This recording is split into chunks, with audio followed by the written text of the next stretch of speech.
Nearest to A rupee, approximate value ఉంది. Approximate value ఉన్నప్పుడు digital sum use చేయలేము. Question ఏమన్నాడు, నాకు కాంపౌండ్ ఇంట్రెస్ట్ కావాలి, ఎంత, 12,000 అప్పు తీసుకున్నాను. రేట్ ఆఫ్ ఇంట్రెస్ట్ ఎంత, 8%. రేట్ ఆఫ్ ఇంట్రెస్ట్ ఎంత, 8%. ఎన్ని సంవత్సరాల్లో తిరిగి ఇవ్వాలి, 2 ఇయర్స్లో తిరిగి ఇవ్వాలి. Compound interest for 2 years golden ratio ఏంటి, 2:1. గోల్డెన్ రేషియో ఫర్ ఏంటి, 2:1. ఆల్రెడీ మనం ఫస్ట్ క్లాస్ బిగినింగ్లో నేర్చుకున్నాము. ఇది 2:1. గోల్డెన్ రేషియో ఏంటి, 2:1. నేను నా ఫ్రెండ్ దగ్గర ఎంత అప్పు తీసుకున్నాను, 12,000. ఫస్ట్ దాని మీద 8% ఎంత, 960. దీని మీద 8% ఎంత, 1% అంటే ఎంత, 960. 1% ఎంత, 9.6. 8% ఎంత, 9.6 ఇంటూ 8. ఆన్సర్ ఏమవుతుంది, 2 × 960. 2 × 960. 2 × 960. మనకేమన్నాడు, 2 ఇయర్స్కే కదా సార్, 2 ఇయర్స్కే కదా. So 2 × 960 plus 1 × 9.6 into 8. 9.6 into 8. Golden ratio concept అర్థమైంది కదా సార్. 2:1. ఫస్ట్ ఏమో 12,000, దాని మీదనేమో 8%. 120 ఇంటూ 8. 120 ఇంటూ 8 ఎంత, 960. 960 మీద 8%. 960 మీద 8%. 960 ఇంటూ 8/100 అంటే ఇదేమైంది, 6 8s are 48. 768 డివైడెడ్ బై 10 అంటే 76.8. ఇదెంత అయింది, 1920. ఇదెంత అయింది, 76.8. 76.8. ఏది ఆన్సర్ వస్తే అది. ఇది ఒక వే ఆఫ్ ప్రాబ్లమ్ సాల్వింగ్. ఇంకో వే ఏంటంటే 8% ఎన్ని సంవత్సరాలకు, 2 ఇయర్స్కి. 8 ఇయర్స్ 2 ఇయర్స్కి చేస్తే ఏమవుతుంది, 8 + 8 ప్లస్ 8 ఇంటూ 8/100. సో ఇదేమవుతుంది, 16.64. క్వశ్చన్ చూడంగానే మనకు తెలిసిపోతుంది సార్. 12,000 ఇంటూ 16.64. 16% ఏంటి, 1920 ప్లస్ 64 అంటే ఇదే వచ్చింది ఆన్సర్. 1920 plus 76.8 around 2,000. ఏ ఆప్షన్లు కూడా 2,000కి దగ్గరగా లేదు. సో ఆన్సర్ ఆప్షన్ ఏంటి, నన్ ఆఫ్ దీస్. చూడంగానే ఏది ఆప్షన్ తప్పని కూడా చెప్పగలగాలి. 4 ఆప్షన్లు కూడా అప్పుడప్పుడు తప్పు ఉండొచ్చు, కానీ మన కాన్సెప్ట్ మాత్రం కరెక్ట్గా ఉండాలి. కాన్సెప్ట్ మాత్రము కరెక్ట్గా ఉండాలి. I hope the idea it is clear. ఇక్కడ మీకు 2 ఇయర్స్ ఉంది, ఇక్కడ మీకు 2/5/8 ఉంది. నేను 2 ఇయర్స్ ఇంగ్లీష్ స్టేట్మెంట్ తీసుకొని ప్రాబ్లం సాల్వ్ చేశాను.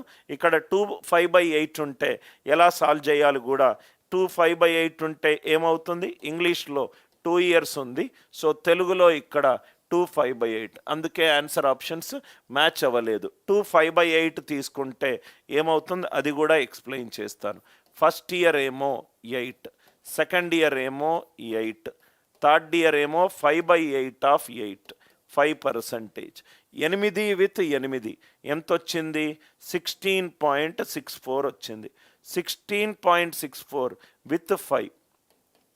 16.64 ప్లస్ 5 ప్లస్ 16.64 ఇంటూ 5/100 అంటే ఇది ఎంత వచ్చింది, 21.64. ఇదంతా 16 5s are 80 అంటే 0.8. So around 22%. అరౌండ్ 22%. 22 ఇంటూ 12 ఎంత sir, 2,600 something. So around 22%. 22% of 12,000. అది టైం పీరియడ్ ఏదైనా ఇవ్వచ్చు సార్. క్వశ్చన్ చూసుకొని ఆ స్టేట్మెంట్ బై స్టేట్మెంట్గా చెయ్యండి.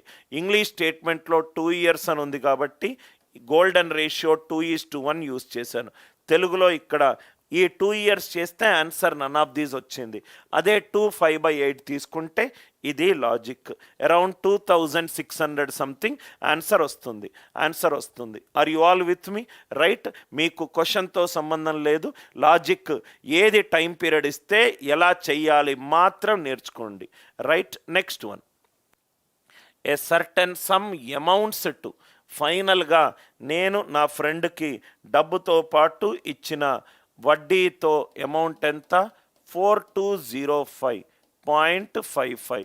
4205.55. అమౌంట్ వాల్యూ ఎంత? 4205.55. ఎంత percentage? 15% per annum. 15% per annum. Annum అంటే 1 year. క్వశ్చన్ సంవత్సరాలు నెలల్లో ఇవ్వలేదు కాబట్టి ఇదే వేసుకుంటాను. ఎంత ఇచ్చాడు, ఎంత కాలంలో నేను అతనికి వడ్డీ రిటర్న్ ఇవ్వాలి? 2/5 years. 2/5 years అంటే first year, second year, third ఇయర్లో 2/5 అంటే ఫస్ట్ ఇయర్లో ఎంత ఇంట్రెస్ట్ ఇస్తాను? 15%. సెకండ్ ఇయర్లో ఎంత ఇంట్రెస్ట్ ఇస్తాను? 15%. సంవత్సరానికి 15%. 2/5 ఏమవుతుంది? 6%. 6%. 15%, 6%. ఎక్కడైనా అప్రాక్సిమేట్ అని ఎక్కడైనా ఇచ్చాడా? ఇవ్వలేదు. అప్రాక్సిమేట్ ఇవ్వకపోతే మనము చక్కగా డిజిటల్ సమ్ యూస్ చేసుకోవచ్చు, right most non zero digit కూడా యూస్ చేసుకోవచ్చు. So amount equivalent to principal నాకు తెలియదు. ఫస్ట్ ఇయర్ 100లో 15 రూపాయలు ఎక్స్ట్రా ఇచ్చాను, 115. ఇంతవరకు క్లియర్ కదా సార్? సెకండ్ ఇయర్ 100 మీద 15 రూపాయలు ఎక్కువ ఇచ్చాను, 115. థర్డ్ ఇయర్ రైట్ 6%, 100 మీద 6 ఎక్కువ ఇచ్చాను. ఎంతిది? 106. Are you all with me? Amount ఎంత ఇచ్చాడు వాల్యూ? 4205.55. 4205.55. 5 + 4 ఎంత? 9. 5 + 5 ఎంత? 10. 10 + 2 ఎంత? 12. 12 అంటే ఎంత? Digital sum 3. 3 equivalent to P into 1 + 1 + 5 7. 1 + 1 + 5 7. 1 + 6 ఇది ఎంత అవుతుంది? 7. 7 క్యూబ్ అంటే 343. 343 డిజిటల్ సమ్ ఎంత? 3 + 4 7. 7 + 3 10. 10 డిజిటల్ సమ్ ఎంత? 1. 3 equivalent to P into 1. So digital sum చూద్దాము. Second option 3500. 8 ఇంటూ 1 ఇది ఎంత అయింది? 8 కాదు. 2700. 9 ఇంటూ 1 9 ఇది కాదు. 3200. 5 ఇంటూ 1 5 ఇది కాదు. ఇది 3000. 3 1s are 3. I hope the logic is clear. It is clear. Right. ఇక్కడ మీరు right most non zero digit చూస్తే 5 5 25 5 6 30. రైట్. ఎప్పుడైతే మీకు 5 ఎండింగ్లో వచ్చిందో చాలా జాగ్రత్తగా చెయ్యాలి సార్. 15ని 30/2గా రాయాలి, 35ని 70/2గా రాయాలి. డినామినేటర్లో ఎక్కడైతే సున్నాలు ఉన్నాయో సున్నాల ద్వారా డిజిట్లు అటు ఇటు షిఫ్ట్ అవ్వచ్చు. చాలా జాగ్రత్తగా చెయ్యండి. ఎప్పుడైతే నంబర్లో 5 కాకుండా మిగతాది ఉన్నప్పుడు right most non zero digit బాగా ఉపయోగపడుతుంది. అది కానప్పుడు దానికి తగ్గట్టు డివిజన్ చేసుకోండి. లాజిక్ అర్థమైంది కదా?